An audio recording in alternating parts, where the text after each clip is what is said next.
We'll go ahead and call to order the January 2nd, 2025 Monroe County Election Board meeting. I want to welcome everybody who's here or attending online and wish you all a Happy New Year.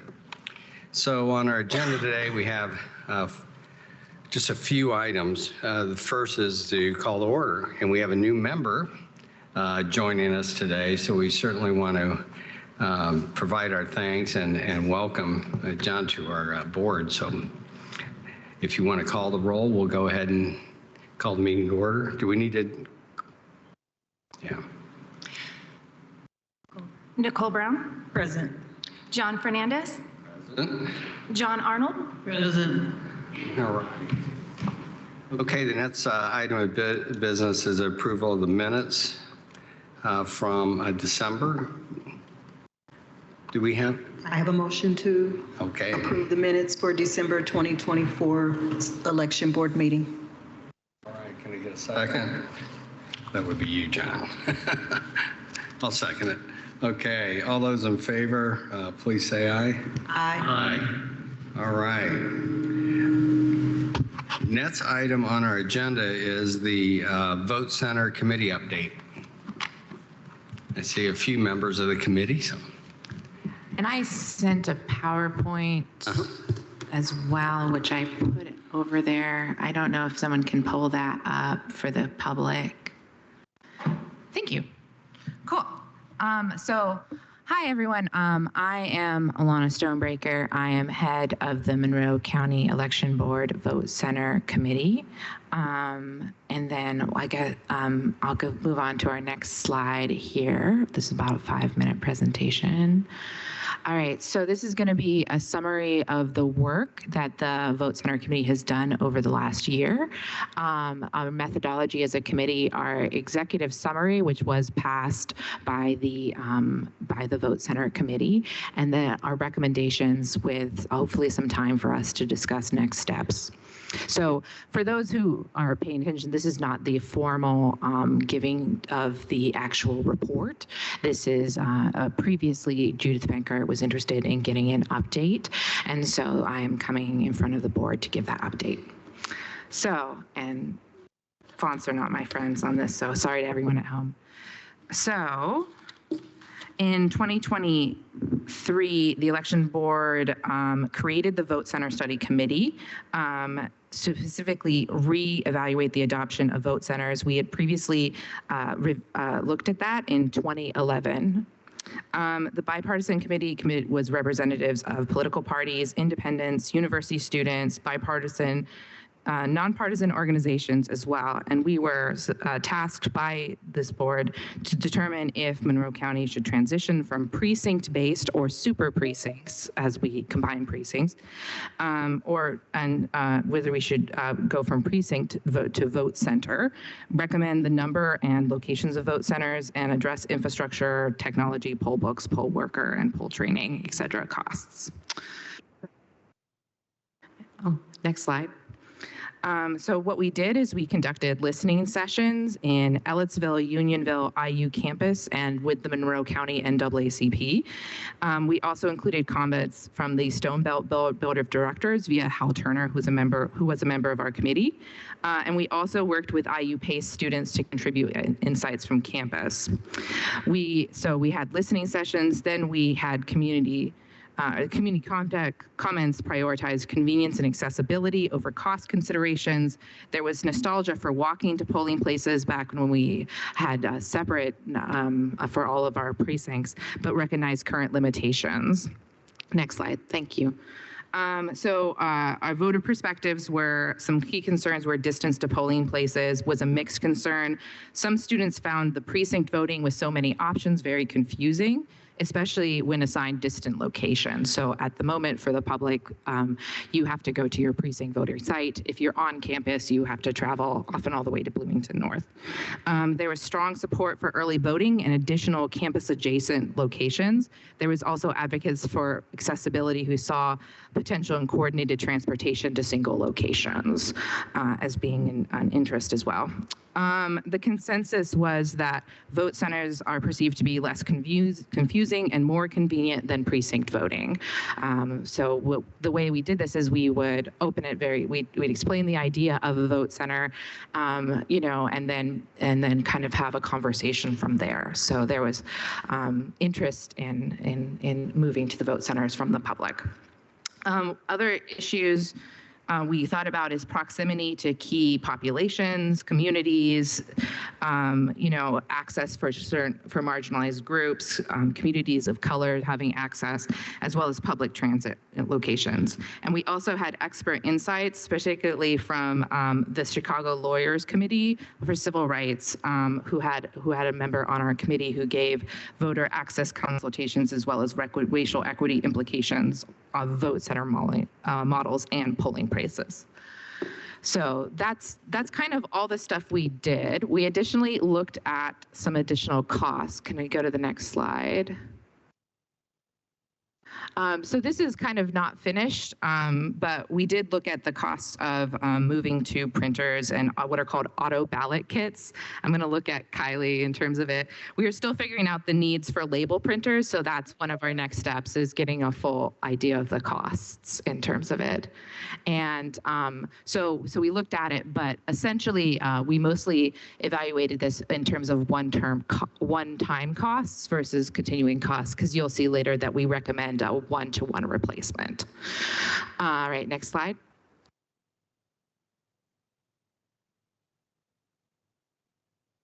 Okay, so our recommendation is for vote center adoption. So the committee finds that vote centers have potential benefits for Monroe County voters and should be adopted. And you can see by need final vote here. So once we finish our final report, we would specifically are moving towards writing a report that recommends converting all current 29 what are called super precincts to vote centers. So keeping our current locations and moving to vote center models. So next slide is about infrastructure and training. Monroe County has good experience with our vendor, Hart InterCivic. Kylie has previously traveled down to a similar sized county who is on vote centers, Kylie being from the elections and voter registration. Representatives instructed the committee on supplementing additional equipment, such as for areas with poor Wi-Fi. To remind the public, our machines are never connected directly to the internet, but certainly for all sorts of different reasons, good Wi-Fi ability is helpful. So which we can go into more areas. The Monroe County owns currently 130 secure and reliable poll books, which are sufficient for vote centers. And then in terms of poll worker training, currently we do already have a vote center in our county. It is how we do early voting. So anybody who has been trained on early voting has an understanding of how a vote center model would look. So in some ways we have some capacity for training already in terms of what we want that to look at, as well as a currently trained workforce in our early voting. All right. Next slide, please. So we had some early voting recommendations. So we wanted to increase early voting locations within the 10 days of the election. So in addition to our current vote site, we heard over and over again that additional early voting locations were requested. We particularly heard that in Ellettsville, where we had a very healthy amount of, I think, about 20 people show up. Ellettsville is being an important part. We also suggest the IU Center for Representative Government or the IU Memorial Union as two locations that have both expressed interest in being a site, as well as we have approached the Monroe County Public Library Southwest branch. So those were potential locations. We definitely recommended possibly multiple within the last 10 days of the voting period. So these would not be for the entirety of the voting site, but closer to the election. Oh, sorry, it's a slide forward. So preparing voters and cost consideration. Informing voters is very important. This could be done versus news releases, postcards, etc.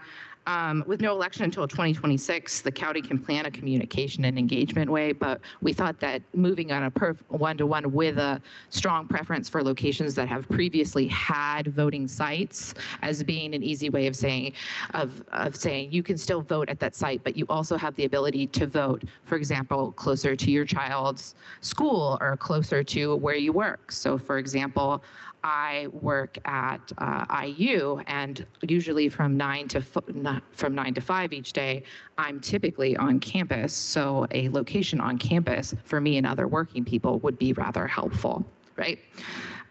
So things like that as terms of preparing voters. Additional equipment would be needed to convert all polling sites to vote centers, including printers, on demand, and e-poll books. But we're still determining some costs with the county in terms of the total fiscal cost. But our main goal was to keep as much as possible our continuing costs down by having a similar amount of sites, with the exception of adding additional early voting sites in that last 10 days before the election. Next slide. So in terms of vote center locations and safeguards, we recommended the same locations, which you'll see in our report. We recommend the same locations that were used in the 2024 election. We also, in terms of community safeguard, we were really excited as well. I know a lot of people in the community about the publishing of early voting data that the county did this time. So those sorts of things are really useful. We also know that after this point, when we finish our report, there will be time for public comment. So definitely getting public input on locations and accessibility after that point. As well as considering geographic issues and access at that point. So, and that's the end of our report. So just to summarize, so for the last year, we've actually been meeting roughly every 2 weeks, talking through the issues that are related to vote centers. We did a listening tour over the summer to better understand other people's experience, particularly since 65 of our counties currently have vote centers. So we talked to a lot of voters who had familiarity with the vote center model, particularly people from Hamilton or Marion or all sorts of other areas who did have a background, were familiar with it and enthusiastic about it, and shared also any concerns they had. So this is, I'm here, I'm bringing your, I have several members of the committee in the room as well. I see Ami and Ralph and William as well. So if you guys have any questions or want to discuss next steps. Any questions? Any other comments from committee members? I will also make a comment real quick. The label printers, we are still waiting to hear back from Microvote and Knowing on cost for that. We have not purchased any since we originally purchased the poll books in 2013. And when I looked on our invoice that we had received from them at that time, the label printers were not on there. So I'm assuming that we purchased them at a separate time. And I believe that was the only other information that you guys needed from me, besides a couple of diagrams that we're working on in the office as well. Yeah, so for background, there's something called what's called the compliance checklist. So it's a, I think it's like a 16 or 19 point checklist in which you show that basically the county understands election security and logistics. And so that includes, for example, making a diagram of how it would work. Now, obviously, we already do it in our early voting site, but a diagram is required by law. So stuff like that is the stuff that we're currently working on.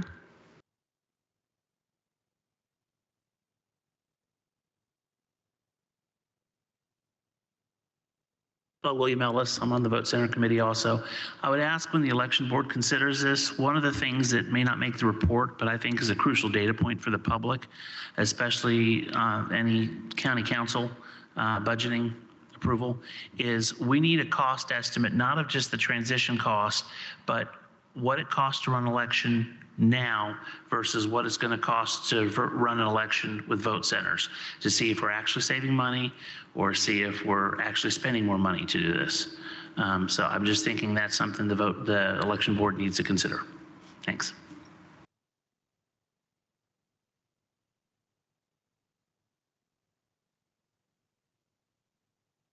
I have a couple questions. Nothing. I appreciate the work of the committee.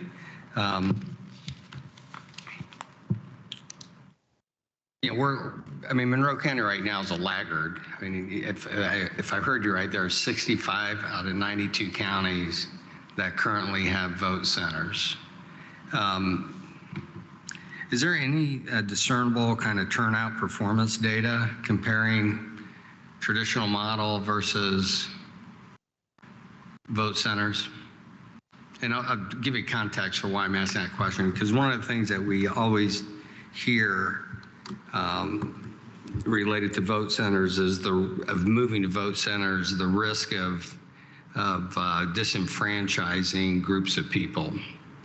And I wonder if there's any data to back that up. I guess I will say that, okay, so for background, previously I was on the Tippecanoe County Council and I was one of the liaisons to the election board. And at the time they had vote centers for approximately 7 years. So I can talk to that data in which vote centers did not make any change in turnout in the county. Now, I will also say that during that same period, they also eliminated it down to about 11 vote centers. So it's not what we'd call a perfect experiment in terms of it. So there is a chance that it does. I'm going to look at Ralph to tell us about, we did have a certain amount of, this election board did see provisional ballots, which were rejected due to the fact that they were at the wrong precinct location. And I don't have the number offhand, but I know that she probably remembers it as well. So I just want to say that we do have data that we have data that provisional ballots are being created that can't be used. And then, I'll turn it over to Ralph. So I'm Ralph Shaw. I'm a member of the Vote Center Study Committee. And I'll just say that when we talked with and we interviewed people from other counties, they generally said that it did not change the number of people who voted. Those of us who've sat through review of provisional ballots, there are always a handful of people and sometimes a large handful who just showed up at the wrong location and were frustrated. And there also are people who showed up at the wrong location and then were redirected to the right location. So that makes quite a few people on election day who weren't in the same place. I remember one person who showed up and said, but my wife voted last week and it didn't matter because she had gone to early voting, and he showed up on election day and he was frustrated. I will also make a comment. I am part of a fantastic group called Seats. They're with VSTOP and the Ball State University here in Indiana. I work with multiple different clerks and election officials and administrators around Indiana, and most of them are vote center counties. And all of them that I have talked to about possibly changing over to vote centers have said that it's been a smooth transition for them, but also that there's not necessarily an increase of turnout, but it does help in the processes of provisional ballots and making sure that everybody's vote does count at the end of the day. I will also say from my experience in Tippecanoe County that vote centers do help with long lines. So oftentimes people who are waiting in a long line can go and join and go to a different vote center that they have access to. So right now, you only have one location, and if you get out of that line, you can't get back in it. But there are multiple lines, which does add some efficiency. I also just wanted to add, and we're happy to include a report, but the election and voter registration do receive angry letters every year about, particularly because we do have to move polling sites and people do show up at the wrong place for their precincts every time. And I'm sure they could provide a lot of examples of angry letters that they have gotten. We have received them on the committee. To add to that, excuse me, the board also, I'm sure, recalls getting angry calls on election day when they realize the example that comes to mind this time is the Souls Harbor Church, where we noticed it. We sent out postcards. I had a very angry lady yelling at me on the phone because she said she didn't receive the postcard. And then she said she had to check with her husband to see if he had taken the postcard.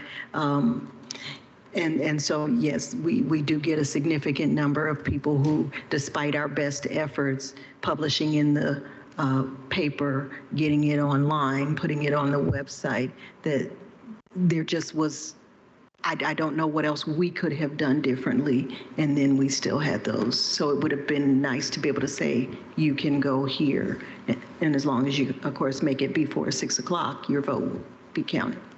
It's a lot in correlance with the letter that we received during the primary election of the individual that had to do a provisional ballot because she was working 2 jobs and she was in between. She went to IMU because she was closest there and tried to vote, but her vote wouldn't count because her location was actually Benford Elementary. So, I mean, just the number of calls and emails and letters that we receive from individuals who feel like they are being disenfranchised because they can't just vote at any location versus the ones that will be upset because they think that they're being disenfranchised because they could vote at any location. For me, I feel like it would be better if we did transition to a vote center community where we could just send somebody to any of the 29 locations. I could see if we were limiting the number of locations, but since the vote center committee has decided 29, I think that it's going to be the same. I do suggest that if we do, we need to bring back Southside Christian Church. They were not able to be used this election, but there are so many people that's been voting there for years that were upset about the change.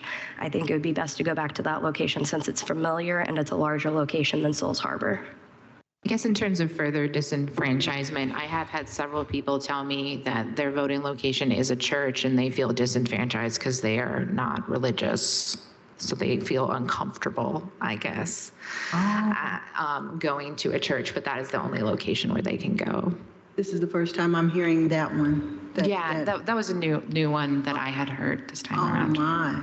So, I mean, do you have any questions, John? Or? Not right now. Yeah, I know this is just an update, so there'll be a lot of more time to get into the weeds of any specific recommendations by the committee.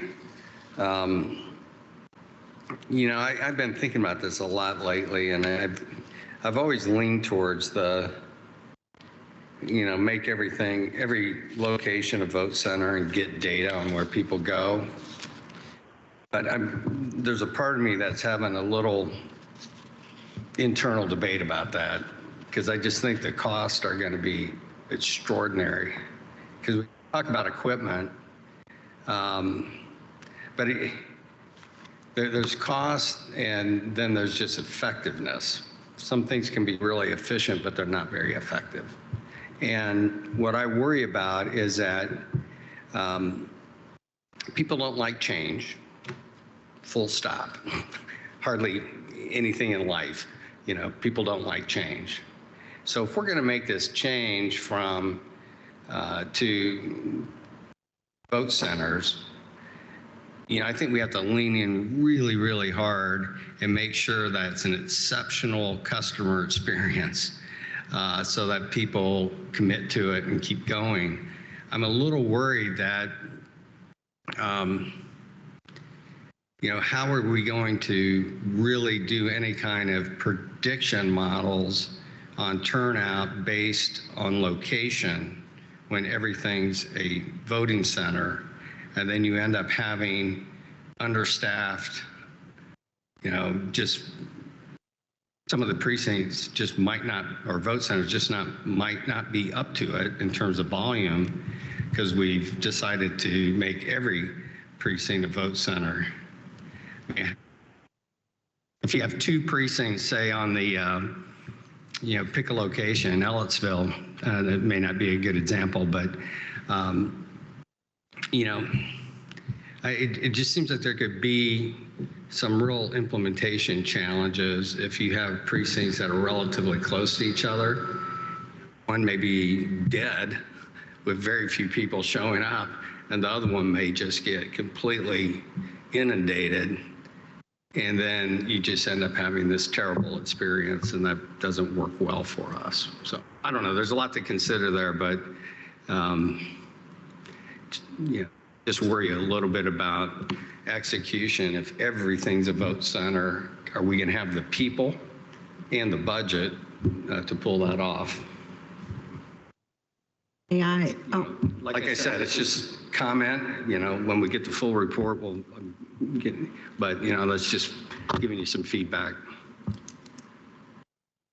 In response to your feedback, I would just remind the board that we're not taking away early voting, and in fact, of course, we promote early voting, and then it sounds as though the vote center is proposing that we step up the amount of early voting, and so that instead of just one site, we have, it looked like 4 or 5. 3. 3. Yeah, definitely at least 3. Yeah, 3. North, middle, south.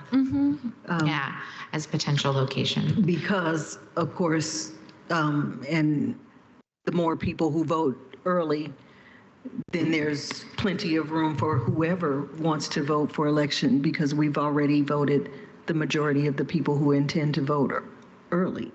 I hear you. The flip side of that is then if we're really, really good at early voting, we're going to be paying for 29 precincts worth of equipment and people, and have a lot less day of turnout, which I think would be a great outcome. If people vote early, fine, that's a good thing. It's more convenient, but we're just going to have to balance all those issues. I'm a huge proponent of moving to vote centers. I just think Indiana has a very difficult structure with the 6 to 6 kind of voting day. And for anybody who has kids or had kids at home, and you're trying to do all that, or so many, we have thousands of people who don't work in Monroe County that live here. If they don't vote early, they may not be voting at all. Or the other way around. I mean, we have a lot of people who work outside Monroe County, and several thousand people that commute, and it just really shrinks their availability if they're waiting for election day. Anyway, there's a lot for us to consider, but I think the committee's doing really important work, and I appreciate all the time that people are putting into it.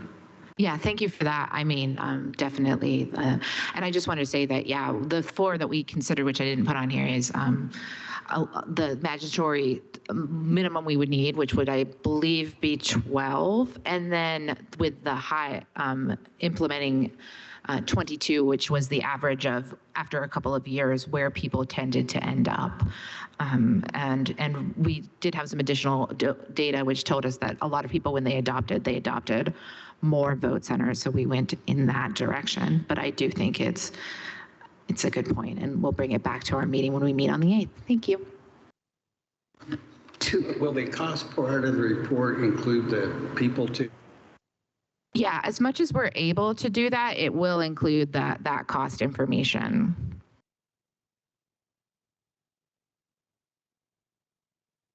I'm relatively new at this, and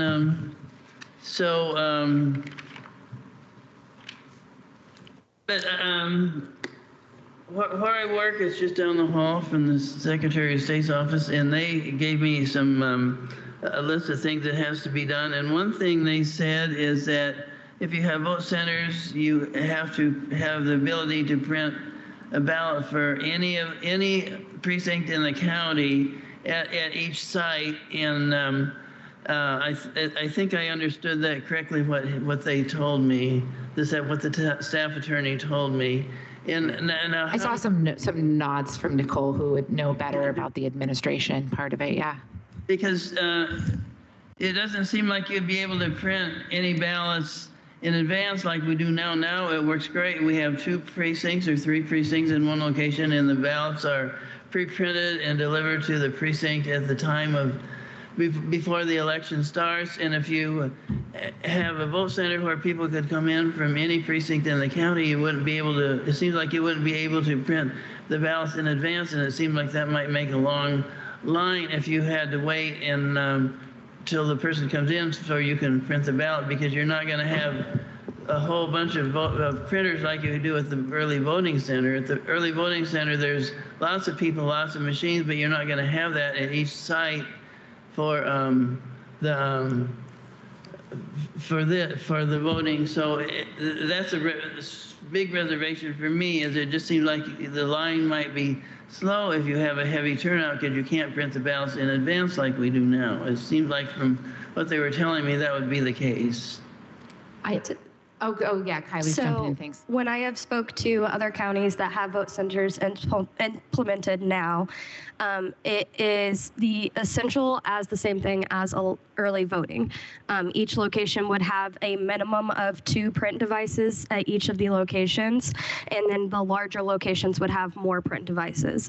That would be essentially the same as the amount of staff people that we have at each of our locations currently, because we have to have our judges, and the judges are the ones that would take over those print devices. So I guess to summarize that, it seems like we would be doing something similar to what we did in early voting, and we've included the cost allocations as part of what we've figured out right now, is how much it would cost us to have the additional equipment, and then what additional training will be needed. Correct.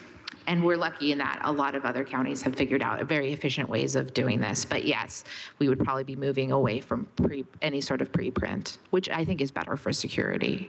As if I understand our conversation, yeah, moving away from any preprint.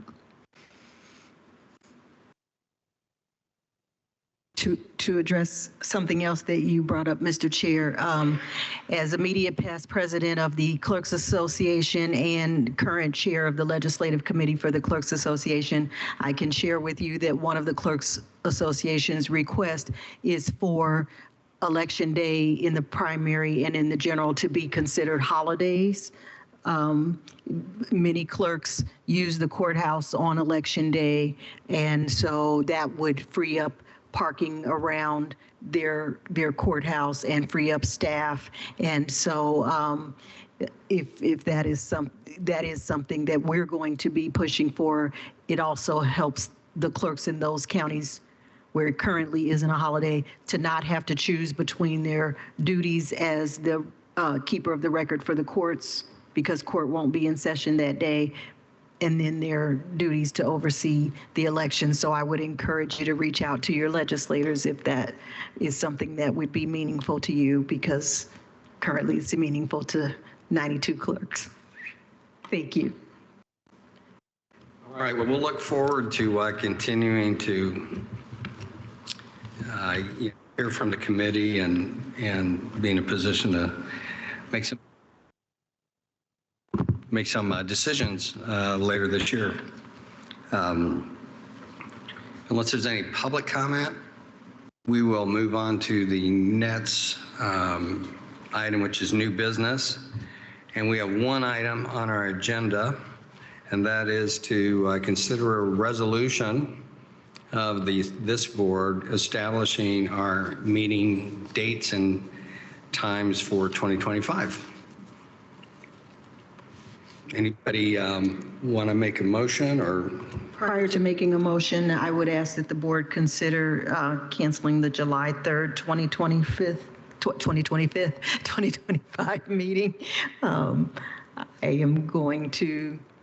I could be wrong. Maybe people are more enthusiastic about election board than I think, but I am going to guess that we would appreciate that, if for those who make plans for the holidays, to not have to have that meeting.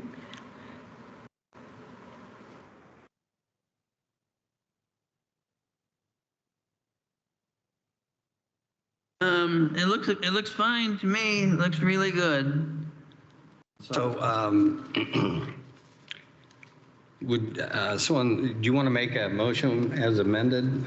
I will make a motion to adopt the resolution prepared by the county attorney for the 2025 dates as amended to leave out July 3rd, 2025. All right, can I get a second? A second. Okay. Is there any public comment on our meeting schedule? I don't see any in the room. Anybody online? I see a little dot in there. I'm not sure if that's for us, that there's somebody in a chat. Do you see that red dot? I see a dot, but I don't think that is a hand. Okay, I thought it was in the chat. Maybe somebody who doesn't have access to raise a hand. That would show up on the top line. Okay. I think it has to do with. Okay. Guess all those in favor of approving our meeting schedule for 2025, say aye. Aye. No one's opposed? Great. I have the resolution as printed out from the county attorney if we all want to sign for the minutes and for a copy for the attorney. Will do.